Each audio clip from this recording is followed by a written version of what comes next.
There was a scene in which I had to wear rubber breasts for comical effect, as if there were any other kind of effect you would wear them for. Opening a bank account, I don't think so. It can only be comical effect.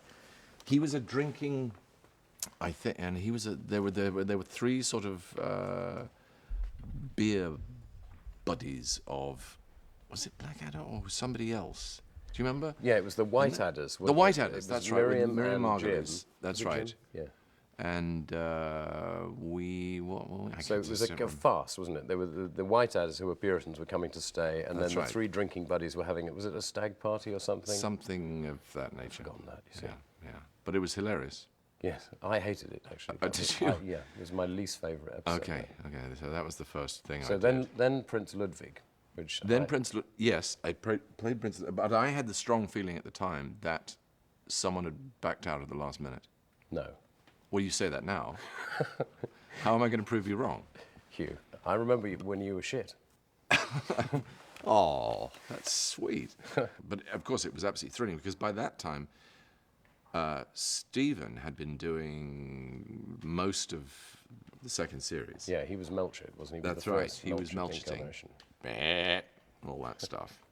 And, I had pangs, of course, pangs of jealousy, and it was a real thrill to get a ticket onto that, but that the ocean boots on liner. the other foot now, I think. No. House. There are two boots, 2 feet, John.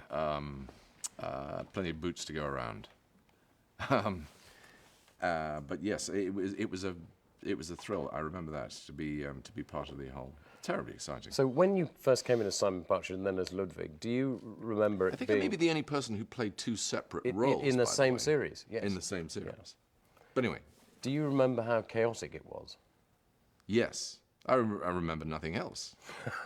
It was a free-for-all in a way. I mean, not a free-for-all. I mean, of course, it was ordered chaos, and you were pulling the puppet master was tweaking us in various directions. And at the middle of it all, I do think that Rowan's sort of demeanor, the way he handled the whole thing was absolutely astonishing looking back on it.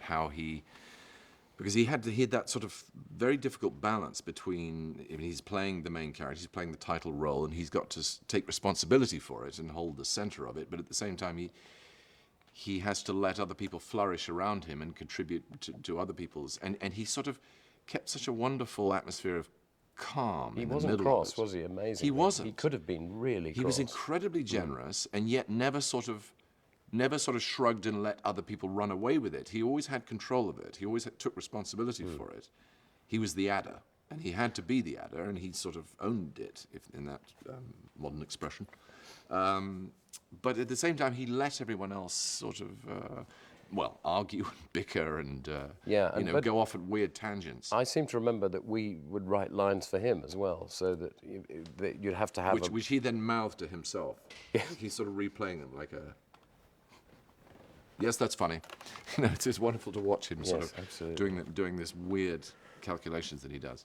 The 4th series was terrifically enjoyable. It had at its backdrop the greatest tragedy of modern man, and that gave the thing a poignancy and a texture that few other things I've ever been involved in have had or could have had. We had various histories of the First World War were lying about. I don't know who supplied them, where they came from, but I suppose the designers wanted photographs, and they just seemed to be about the place, material. And in an idle moment, I think we were all sort of gradually soaking up these absolutely heartbreaking details of life in the trenches and the loss to that generation. Thank you so much. Hugh. Sorry to rush off. Thank you. All right, and go well. Okay. Cheers. Bye.